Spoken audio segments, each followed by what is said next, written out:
खैर क्या है मंत्रा उसके ऊपर बाद में आएंगे थोड़ी सी देर बाद, लेकिन उससे पहले आज का एक किस्सा सुनाता हूँ।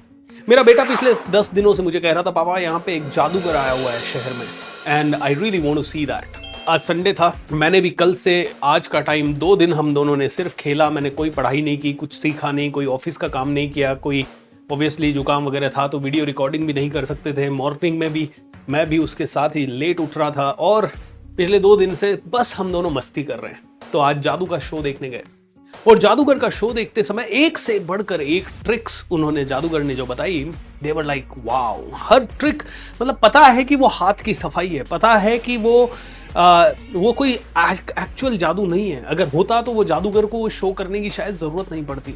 और वो शो भी जब किया तो वो हो सकता था वो ऐसा शो करता कि 10, 20, 50 हजार लोग वहां बैठे होते, 200, 250 लोग बैठे हुए थे और एक 200, 300 रुपए का टिकट था उसका। तो इसका मतलब ये तो क्लियर है कि उस जादूगर के पास ऐसा कोई जादू नहीं है कि वो चुटकी बजाए और वास्तव में बहुत पैसा बरस जाए। लेकिन फिर भी वहां पे हमने देखा कि बहुत सारी उन्होंने ऐसी ट्रिक्स की जो कि मतलब वी वर स्पेल बाउंड, कि समझ नहीं पा रहे थे कि ये कैसे हुआ, ये हो कैसे गया यार, how is it possible, how can this be there. Okay, वो हम सबको पता है कि कोई ना कोई ट्रिक होती है। अब इसका रेफरेंस आपको क्यों दे रहा हूं? इसका रेफरेंस इसलिए दे रहा हूं कि जितने भी वेल्दी लोग हमें दिखाई देते हैं, जितने भी सुपर रिच, अल्ट्रा रिच, ये सारे लोग जो हमें दिखाई देते हैं, वो सारे के सारे लोगों के पास कोई ना कोई ट्रिक है। और वो ट्रिक बस हमें अगर पता चल जाए तो हम भी वहां पहुंच जाएंगे।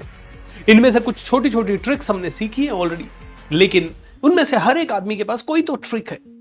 ये ट्रिक हो सकती है आदमी को हैंडल करने की ट्रिक। ये उनको ऑब्जर्व करते हुए हमें समझनी पड़ेगी, उनको देखते हुए, उनके बारे में पढ़ते हुए, उनके बारे में सीखते हुए, उनसे सीखनी पड़ेगी।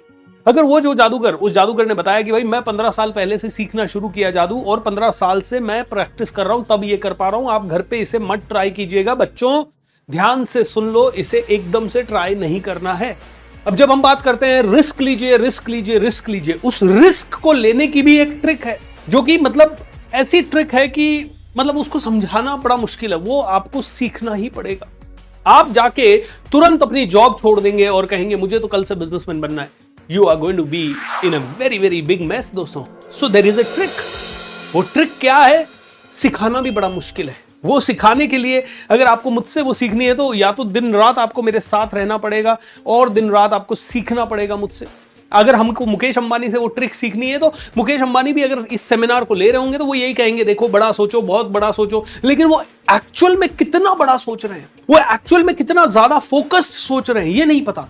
याद है मैंने आपको एक 9 to 5 एक फॉर्मूला बताया था, जिसमें सबसे पहला था कि मॉडल 5 ऐसे लोगों को पकड़ो जिनकी जिंदगी को आपको मॉडल करना चाहिए।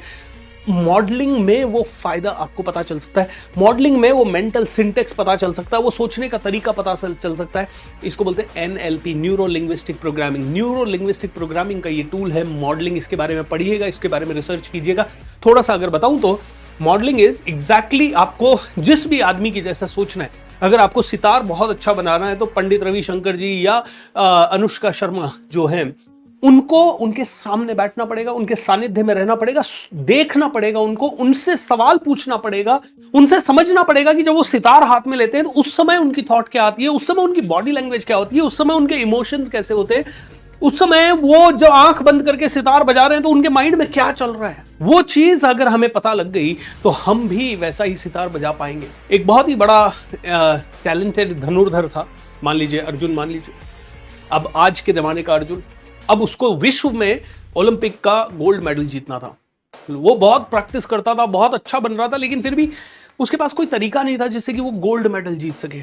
तो टैलेंट तो था, विद्या भी थी, हार्डवर्क करने की स्किल भी थी। तो उसे किसी ने बताया जापान में एक बहुत अच्छे टीचर रहते हैं जो तुम्हें अगर सिखाएंगे तो तुम सच में गोल्ड मेडल जीत पाओगे। अर्जुन ने क्या किया, अपना बोरिया बिस्तर बांधा, इधर उधर से पैसे अरेंज किए, जापान चला गया। जापान जब गया, इंडिया से वो जापान गया, और जापान जब गया तो उसने वहां के उस टीचर से बातचीत करना शुरू किया। टीचर ने कहा ठीक है, कल से मैं सिखाना शुरू करता हूं तुम्हें। उन्होंने उसके आश्रम में एडमिशन ले लिया। अगले दिन टीचर ने कहा वो एम है, ये धनुष, ये बाण, अब देखो ऐसे धनुष उठाना है, ऐसे बाण उठाना, बुम, तीर निशाने पे लगा, प्रैक्टिस करो। उसने कहा ये तो मैं रोज करता हूँ। उसने फिर से तीर उठाया, धनुष उठाया, बाण उठाया, बुम। टीचर आया और टीचर ने कहा दिन भर यही प्रैक्टिस करो। पहला दिन बीत गया वही प्रैक्टिस करते हुए। कभी कोई तीर निशाने पे लगता, कोई नहीं लगता, कोई लगता, कोई नहीं लगता, कोई कैसे, मतलब कुछ ना कुछ चल रहा था।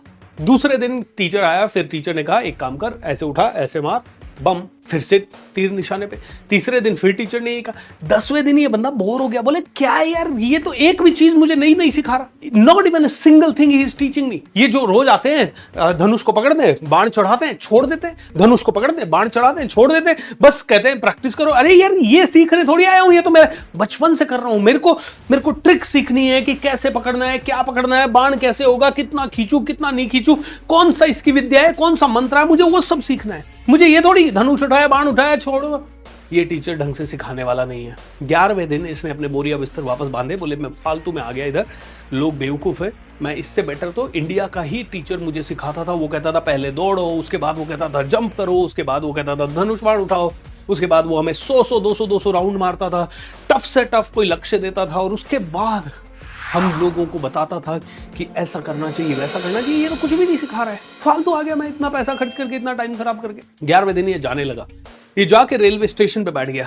रेलवे स्टेशन पे जब बैठा, या जहां से उसको फ्लाइट पकड़नी थी वहां तक गया, वहां पे जाके इसको एक चीज समझ में आई कि यार शायद हो सकता है वो मुझे कुछ सिखाना चाह रहा हो और मैं ही ध्यान नहीं दे रहा हूं। एक काम करते, एक और दिन मैं चलता हूं वापस। वो वापस से आ गया आश्रम, वापस से वहां बोरिया बिस्तर उसने पटका, और इस बार वो बड़ा ही फोकस्ड था। इस बार उसने देखा कि गुरुजी आए, गुरुजी आके उन्होंने एक पर्टिकुलर तरीके से खड़े हुए, उन्होंने उस भूमि को प्रणाम किया, उन्होंने बाण उठाया, और एक तरीके से बाण उठाया, धनुष लगाया, ऐसे उठाया, और एक तल्लीनता के साथ तीर छोड़ा, और बूम, तीर निशाने पे। मेरा तीर हर बार इधर जा रहा था, इधर जा रहा था, लेकिन गुरुजी ने 11 दिन आए, और 11 के 11 दिन जो तीर था ना, वो सेम डॉट पे लगा। मेरा कभी इधर लगता, कभी इधर लगता, कभी इधर लगता, कभी इधर लगता, मुश्किल से एक बार मेरा डॉट पे लगा, बाकी सारे दिन इधर उधर। उसने गुरुजी को ध्यान से देखा, आज उसने गुरुजी को ध्यान से देखा। 11वें 12वें दिन इसने भी गुरुजी को ध्यान से देखा, और जिस तरह से गुरुजी खड़े हुए उसी तरह से धनुष उठाया, उसी तरह से तीर खींचा, उसी लेवल पे अपनी आंख के पास लाया। एंड जैसे ही उसने यहां तक तीर लाया, गुरुजी ने कहा you got it, you got it. And उसने तीर छोड़ा, बूम, डॉट, उसी बिंदु पे तीर लगा। फिर से उसने दूसरा धनुष उठाया, बूम, डॉट, फिर से वही जगह लगा तीर। तीसरा फिर उसने उठाया, फिर वहीं पे। Oh my God, every time he got it right.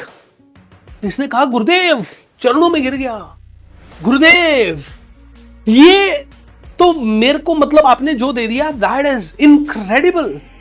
ये मैं कैसे सीख गया मुझे भी नहीं पता। मैं तो यहां से जा रहा था, लेकिन आज मुझे लगा कि एक बार फिर से मैं आता हूं।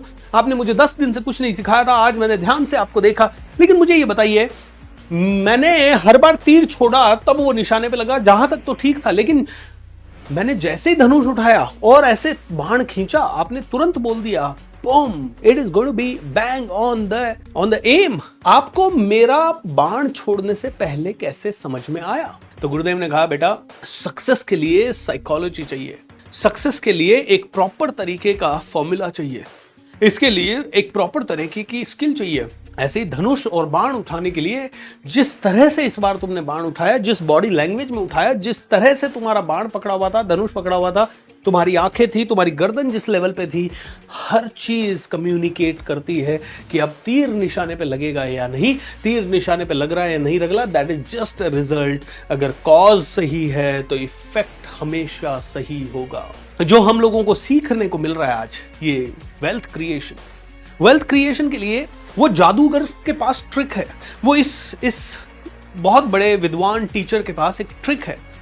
वो ट्रिक वो शिष्य वहां पे बार बार बैठ के अगर उसने ढंग से सीख ली, क्योंकि वो बता के समझाना बहुत ही मुश्किल है, क्योंकि बताने में तो वो बता ही रहे हैं, उठाओ धनुष और चलाओ, बस वो तो चला ही रहे हैं। हम लोगों ने सबने सीख लिया कि धनुष ऐसे उठाना है ऐसे, लेकिन हर आदमी वो बेस्ट नहीं बन पा रहा। तो दोस्तों मैं कहूंगा कि देखिए, जादू के प्रोग्राम में वो ट्रिक है जिसको देख के हम लोग कहते हैं oh my God, wealth creation भी ट्रिक है, वेल्थ क्रिएशन भी फॉर्मूला है, वेल्थ क्रिएशन भी पॉसिबल है। हर एक आदमी वो जादूगर की ट्रिक सीख के जादूगर बन सकता है, लेकिन वो ये है कि उसको भी 10 से 15 साल प्रैक्टिस करना पड़ेगा। दोस्तों आप में से कोई भी इस लेवल पे नहीं पहुंच पाएगा बिना 5 से 10 सालों में। एक बहुत ही प्यारी सी बुक लिखी गई है, आउटलायर करके बुक का नाम है, आउटलायर। ये आउटलायर बुक लिखी है मैल्कम ग्लैडवेल ने। ओके, मैल्कम ग्लैडवेल, इन्होंने एक बुक लिखी है आउटलायर। और इस आउटलायर में इन्होंने बताया है कि किसी भी चीज में, किसी भी क्षेत्र में चैंपियन बनने के लिए मिनिमम 10,000 आवर्स की प्रैक्टिस चाहिए। कितने कितने घंटों की प्रैक्टिस चाहिए? 10,000 आवर्स की प्रैक्टिस। 1 घंटे की नहीं, 2 घंटे की नहीं, मिनिमम 10,000। मतलब किसी भी फील्ड में अगर आपको सुपर बनना है, एक्सपर्ट बनना है, किसी भी फील्ड का रोल मॉडल बनना है, तो आपको क्या चाहिए? एक बहुत ही पावरफुल क्या चाहिए? 10,000 आवर्स का प्रैक्टिस चाहिए। 1 घंटे, 2 घंटे, 5 घंटे, 10 घंटे नहीं। अच्छा, ऐसा कोई रूल नहीं है कि कोई 3,000 घंटे करेगा तो चैंपियन नहीं बनेगा, लेकिन कई एवरेज में बता रहा हूं, किसी को 3,000 घंटे भी लग सकते हैं, किसी को 30,000 घंटे भी लग सकते हैं, but 10,000 hour is the minimum which is needed in order to become a very wealthy person. मतलब क्या है? पिछले 4-5, देखिए यहाँ पे मेरी रोल्स रॉयस है, right? I love this, I love this, I love this beauty. अगर रोल्स रॉयस खरीद के क्या होगा? तो मैं ऐसे ही बात कर रहा था, मैं कह रहा था रोल्स रॉयस खरीद के मेरा ना ड्रीम है कि मैं आसपास के सभी बच्चों को उसमें सवारी करवाऊंगा। I don't know whether I will be able to do that और नॉट, क्योंकि आने के बाद वो कितनी प्यारी लगेगी और आने के बाद वो किस लेवल की लगेगी, उसके बाद कैसे होगा। लेकिन ये एक छोटा सा सपना है कि उन लोगों को जो कभी भी उसका सपना देख नहीं सकते, उनको दिखाना है कि इट इज़ पॉसिबल।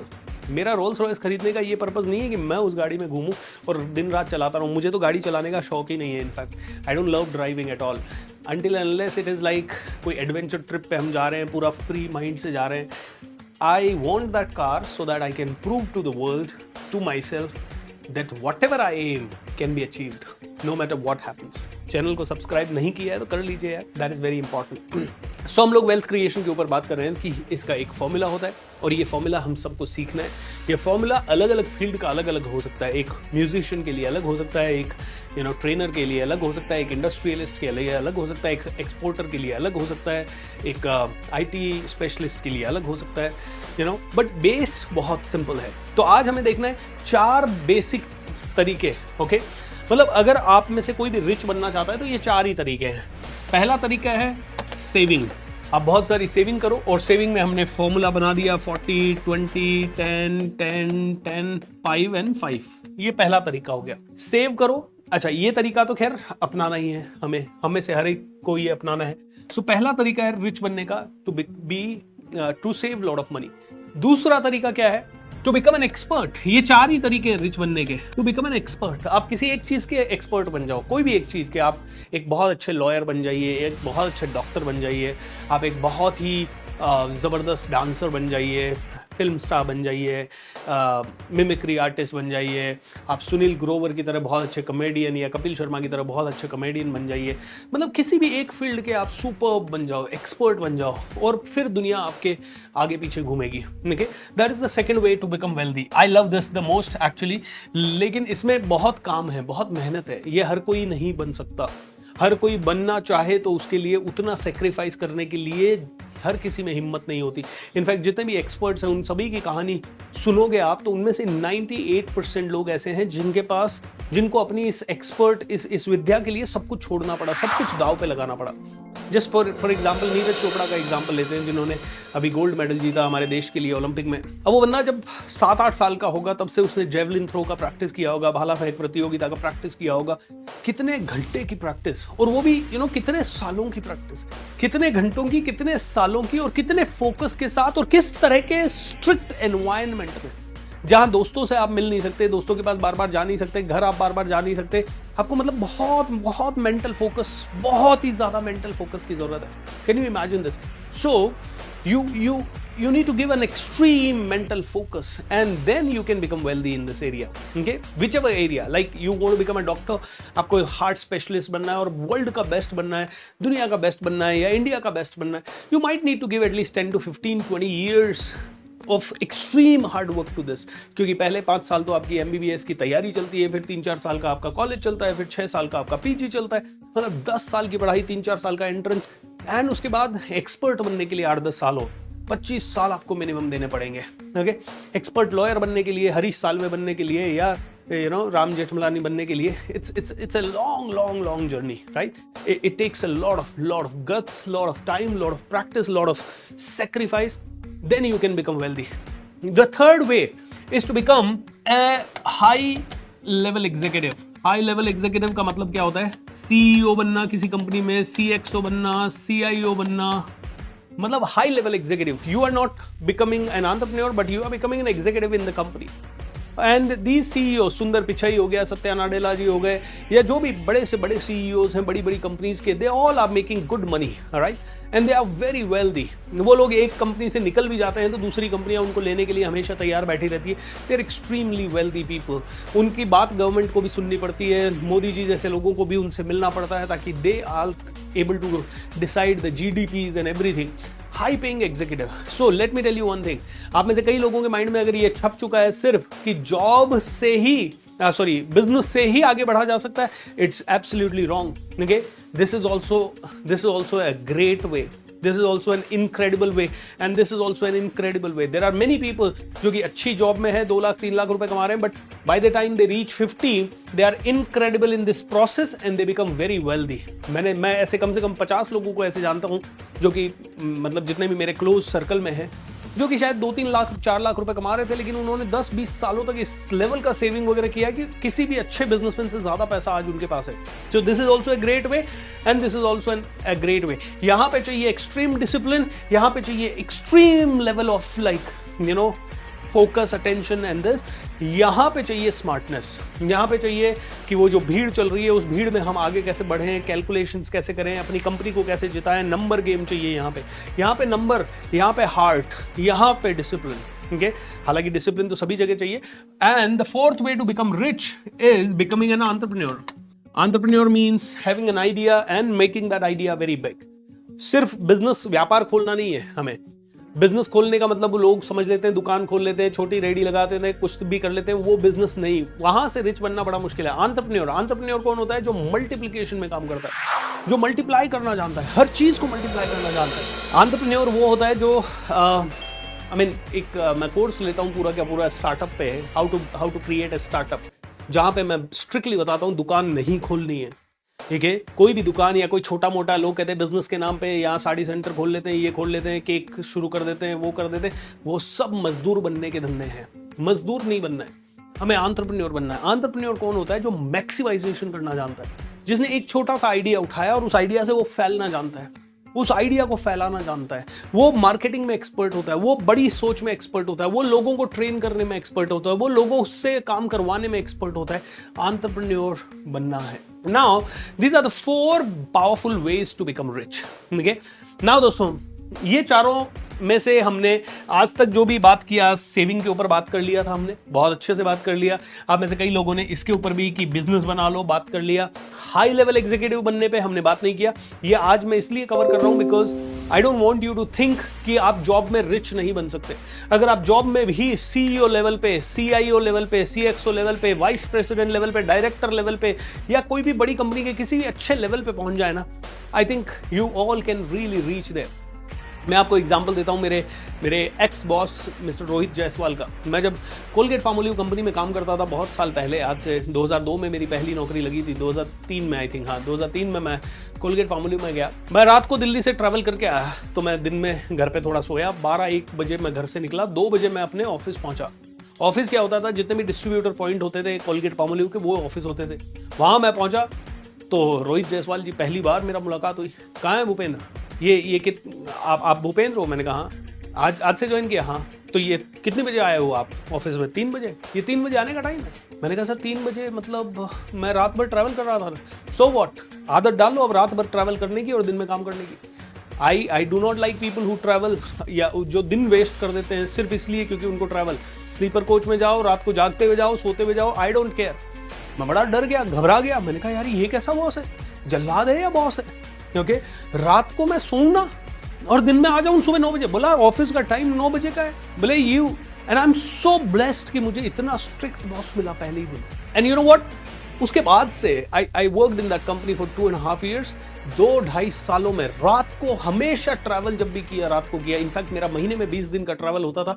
20 के 20 दिन रातों को स्लीपर कोच वगैरह में ट्रैवल करते थे और दिन में काम करवा देते. और एक आदत पड़ गई, एक सुपरमैन बनने की आदत पड़ गई, कम नींद में भी प्रोडक्टिव रहने की आदत पड़ गई. मजा आ गया. उसी रोहित जायसवाल को मैंने देखा जब मैंने ज्वाइन किया था. वो डिस्ट्रिक्ट मैनेजर थे, मतलब आधा राजस्थान उनके अंडर में था. उसके 2 साल, 1 साल के बाद he became the brand development manager. पूरे इंडिया का कोलगेट पामोलिव का ब्रांड को डेवलप करने वाले वो मैनेजर बन गए। उसके 1-1.5 साल के बाद ही was promoted as RSM regional sales manager, जहाँ पे कि उनके अंडर में आधा दिल्ली का मतलब एक पर्टिकुलर मतलब नॉर्थ में कितने राज्य होते हैं, 8-10 राज्य आते थे, उनमें से 3-4 राज्य उनके अंदर में दे दिए गए। उसके बाद वो बन गए ब्रांच मैनेजर और उसके बाद वो बन गए डाबर के आई थिंक मैरिको के नेशनल हेड, फिर वो बन गए एशिया हेड, फिर वो आज की डेट में डाबर में। मतलब 15 सालों के अंदर I have seen that person taking at least I think around 10 promotions, minimum 10 promotions to 12 promotion. आज डाबर एशिया लिमिटेड के हेड है वो, he is the CEO of Dabur Asia and this is the grand success which I have seen. ये यहाँ पे भी extreme work चाहिए, यहाँ पे भी बहुत फोकस चाहिए, यहाँ इंटेलिजेंस चाहिए, यहाँ नंबर चाहिए, राइट। सो बहुत सारी चीजें चाहिए। यहाँ सेल्स में पावरफुल बनना पड़ता है। रोहित जायसवाल जहां जाते थे वहां पे नंबर 1 बन जाते थे।